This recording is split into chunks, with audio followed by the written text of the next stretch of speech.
Hello, I'm SB Moores, and today I wanted to make a video about Epigraph poem, a little bit of a closer reading analysis of the epigraphic poem, it doesn't have a name, it is the epigraph of the Epilogue of Midnight Tides, Book 5 in the Malazan Book of the Fallen series by Stephen Erickson.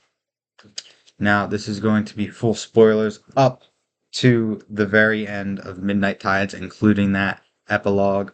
I won't go into anything beyond that. There will be no spoilers for the Bone Hunters or anything beyond that, and I doubt I'll talk about anything before Midnight Tides either, because to me, this is one of the more concise and very tightly knitted and structured books in the series, even though it has a lot to do obviously it has a lot to do. It's one of the 10 books, has a lot to do with the other books. But I feel like this one is almost a completely self-contained story as far as this specific book, and what it tells. So, talking about the epigraph, the poem, I won't go into anything besides that. I'll only talk about stuff in Midnight Tides. Oops, hit my table. Um, Steady. But this poem, I didn't really think very much about it the first time that I read Midnight Tides. And I remember that I was wanting to make a post about some kind of analysis of another poem or another epigraph in the series to the Malazan subreddit, because I had done one on a poem that appears in a later book that I really, really enjoyed dissecting. And looking through some of the previous books, I had come across this because the epigraph poems of the epilogues, whenever they do appear, are usually really interesting to me because while to me the epilogue of books are a way to end it and maybe set up the next book, they also should, or often do, encapsulate what had happened in that book.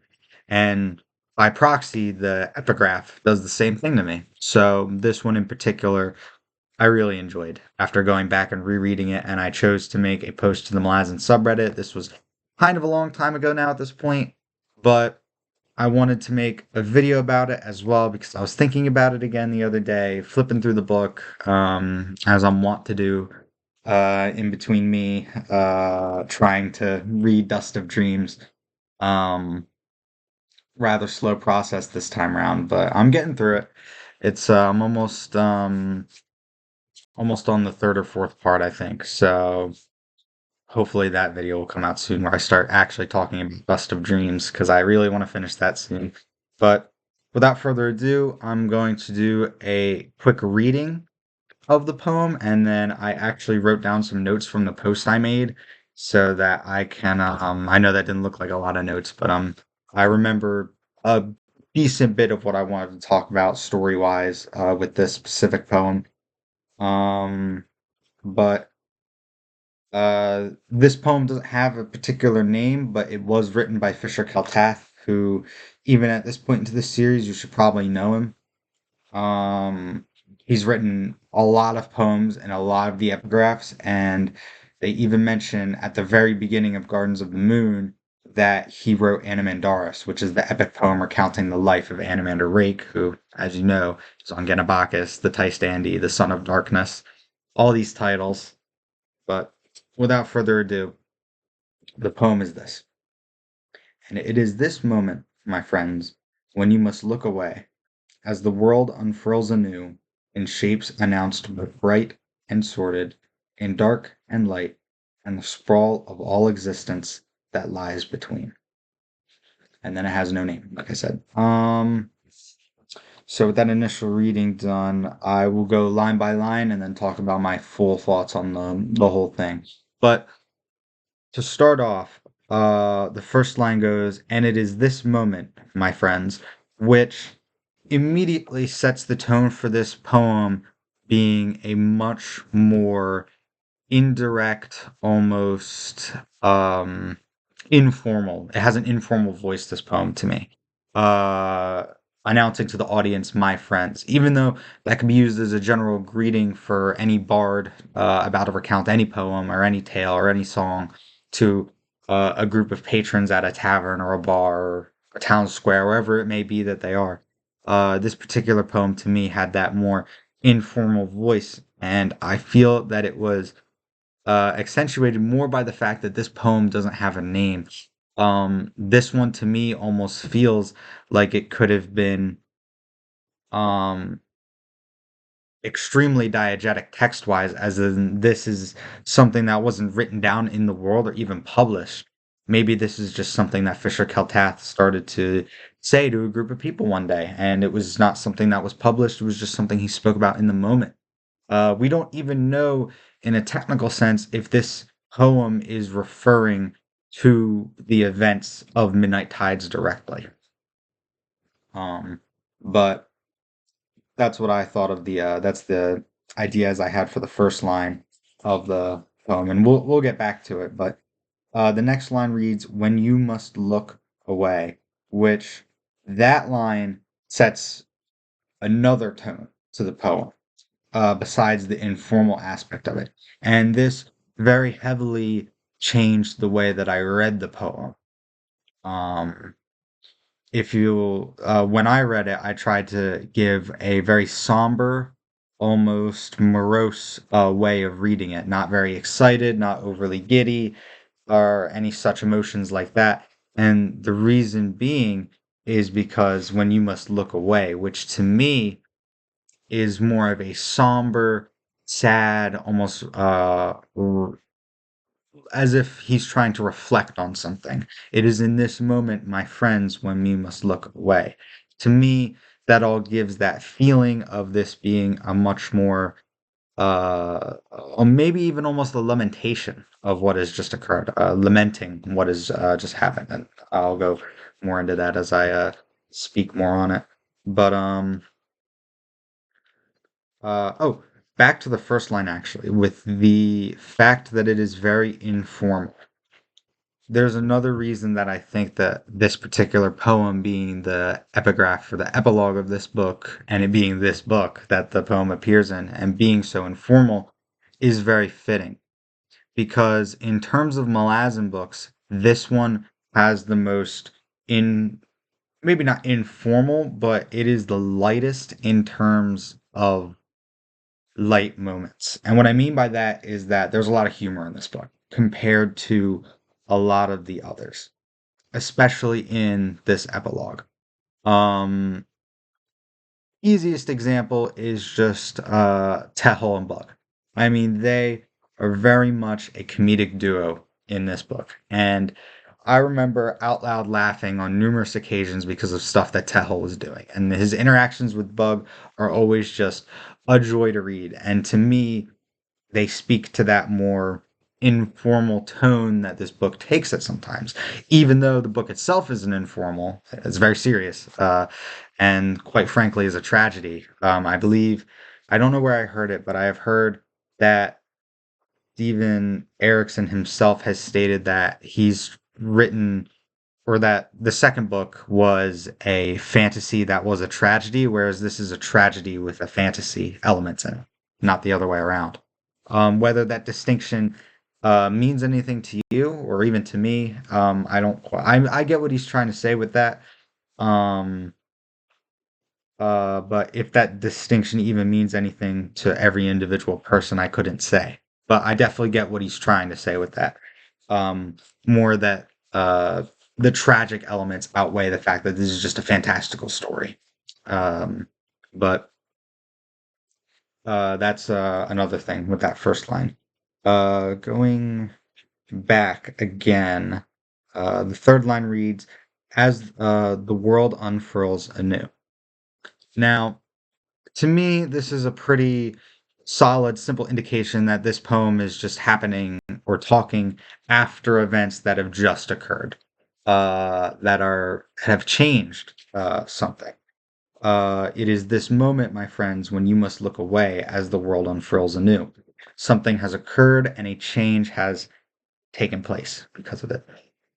You can draw parallels to, I guess, technically any book because any book has a conflict and then a resolution, meaning that something has changed, be it mentally, be it physically, be it in any capacity. Something has changed by the beginning and end of every novel. I feel like a novel where nothing happens would be extraordinarily boring.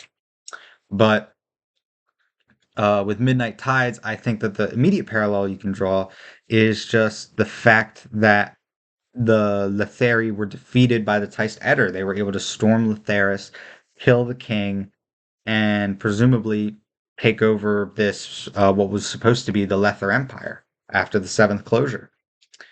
Which is a very big change, and I believe it also speaks to that somber attitude that I was reading the poem in, because everything that happened to cause this war to butt out, and then all of the adjacent plot lines therein that start occurring are all rather tragic. I mean, the first instance is just what is happening with Rulad by the end of this book. I mean, there was one scene at the end of this book that almost had me like I almost put the book down because it was so emotional. And it's a scene with Rulad where he presumably has died and or he Briss has essentially incapacitated him, made it so he can't do anything, but he won't kill him. And he starts to bawl his eyes out in this madness that's foaming within him, where he keeps dying and resurrecting.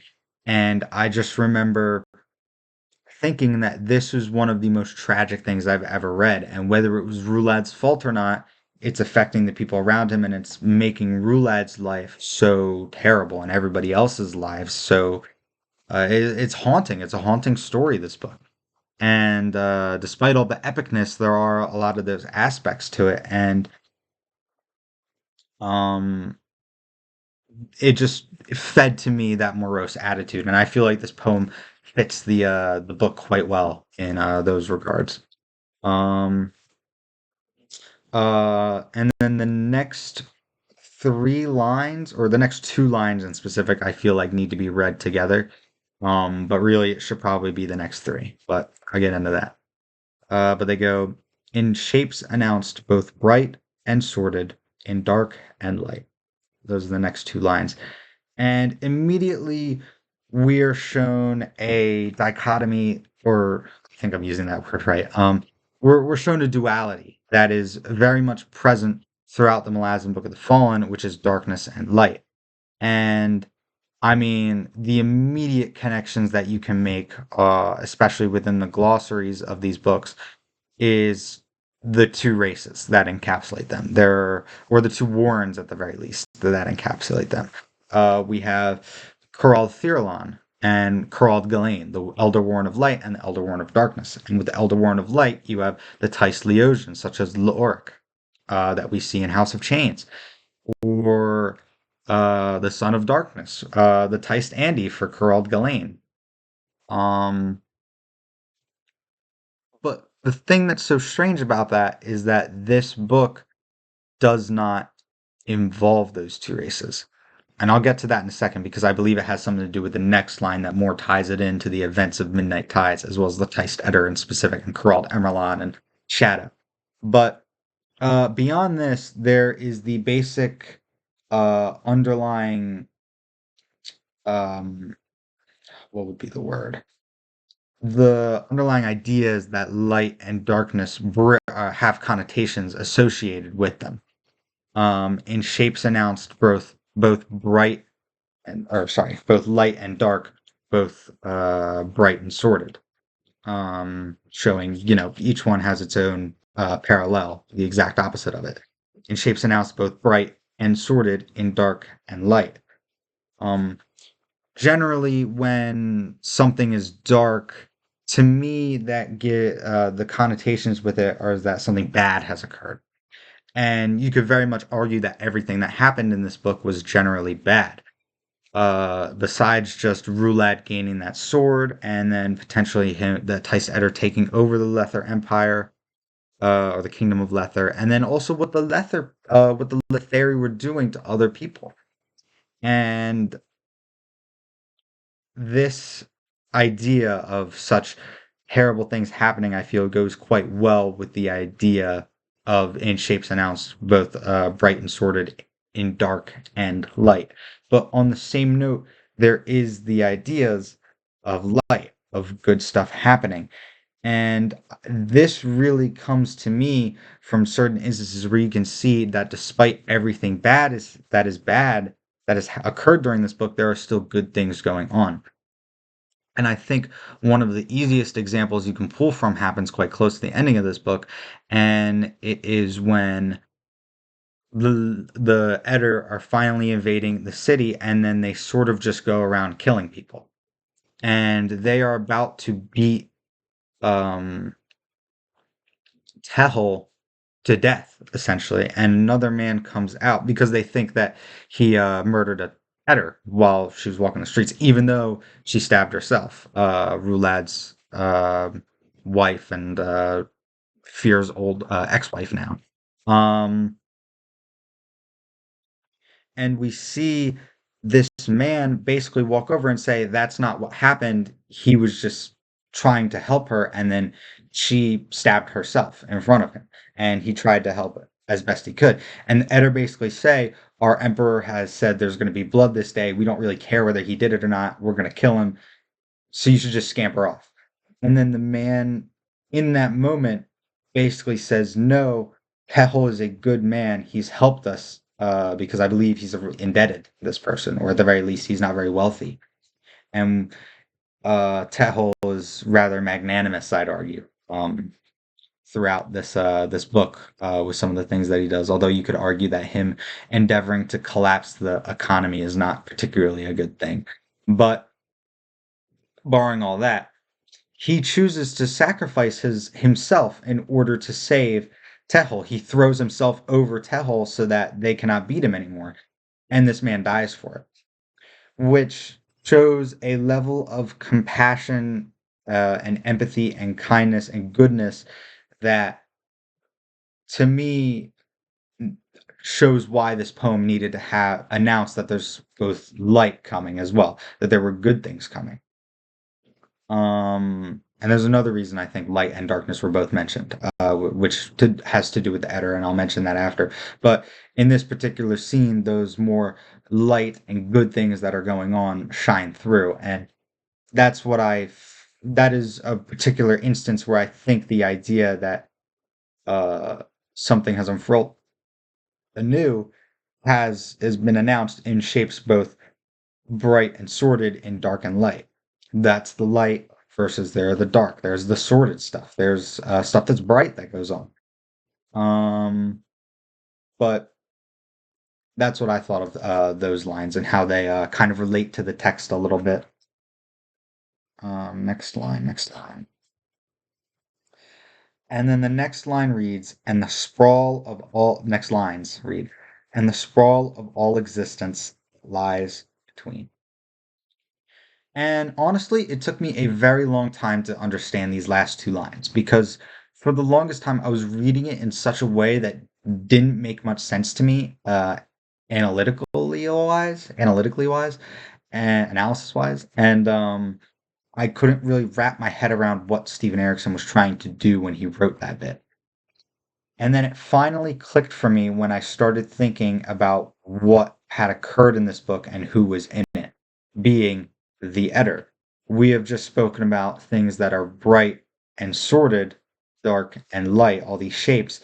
But then you got to think of all the sprawl of existence that lies between those two extreme ends of the spectrum.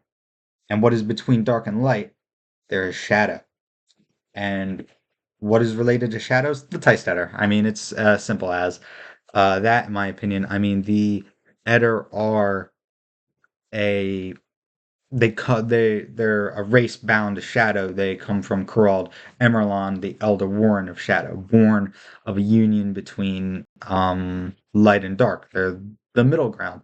And besides just the that immediate parallel that besides it being besides this new thing unfurling, being announced in those shapes that are gray, that are between the two, that are shadowed, indicating the Eder being those shapes possibly that are announcing this new day, this new era possibly, or this new thing that's forming in the world. Um, Besides that, it shows what is really going on in this book with change itself. And the ideas that even though there's so much darkness in what's happening and so much light in what's happening, everything is sort of muddied to the point of you can't really tell what is good and what is bad. There are certain things that you could definitely say are bad. Like, I don't think anybody's arguing that Roulette going crazy and getting murdered over and over again is very good. But then there are also instances where you can say that you're not sure if what's happening is good or if you're not sure what's happening is bad, but at the very least, it is happening.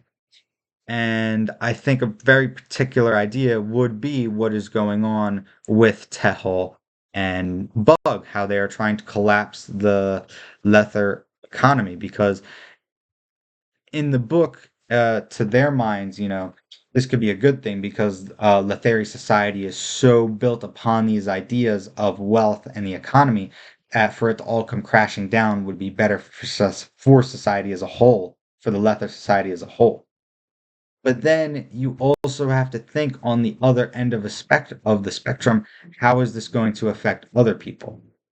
Because if the Lether economy comes down, then the empire or the kingdom is essentially going to be in ruin, which is going to leave them vulnerable.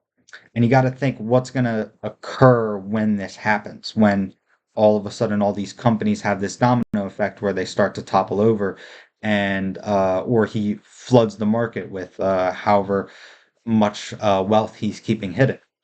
Um, and it's a real gray area of like, is it good or is it bad? I'm not saying one way or other is it good or is it bad. I'm not offering up my own opinion on that, but that's just the ideas that I got from that particular instance. Um, but I thought it was really, once I realized what he was saying with those two final lines, I was very, very interested in this poem, and that's really what drove me to start to make a video about it and to make that post about it. Because after realizing some of what he was trying to do there about how he was talking about the two complete far ends of the spectrum of what has happened, both good things and bad things. And then he comes to this more broad idea and also somber idea that whatever the case, it is a new day. And most of what has occurred is sort of in between that. And I feel like that's extremely good symbolism. And it also works quite well parallel wise because of the fact that it's all about the Teist Eder, because it's all about shadow. It's all about this ancient lore of what happened with Scabandari Bloodeye, of what happened with Silchash Ruin, the Teist Andy, the Teist Eder, Corald Emerlon. And to me, it was a perfect encapsulation of the end of this particular book of the Fallen. Um, One more thing that I forgot to mention in specific about this being the epigraph of the epilogue, and this had more to do with the very first few lines, where it was talking more about, or where I was talking more about how it's got more of that aloof, almost informal, somber attitude going along with that informal attitude. The epilogue to this book is kind of humorous in a way. Because at first it starts off with the two Kenral Odd demon princes continuing to chase that Forkral sail they saw at some point through the book. But then it just culminates in them peeing into a chasm, which is just funny in my opinion. I mean, to end after what had occurred in the finale of this book, to start the epilogue off with people pissing into a gorge is just, to me, very funny, and it really lightened the tone, and I feel like that fits with that informal attitude and that lighter tone.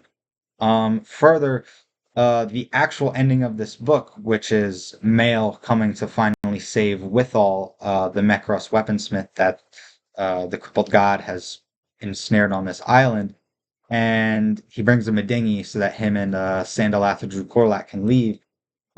He basically has this idea, or he tells the guy, he asks him what he's going to do, and he says, "Well, I'm going to go beat a god senseless," which is a really, really good way of ending this book, of just being, we're not defeating a couple god or anything like that. We're just going to thrash him around a little bit. That's what Mail's going to do, which was a really good way to end this novel. And I also felt like it very much spoke to the fact that this was what ended up being the poem that was the epigraph of this final chapter, epilogue.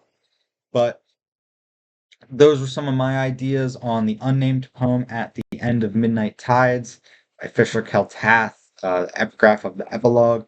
Um, final thing, if I had to come up with a name for this poem, it would probably be something like Reflections, because I feel like it is really a reflection on what happened in Midnight Tides. It is this moment, my friends, where you have to turn your back and think about all that has happened and think about the sprawl of all things between.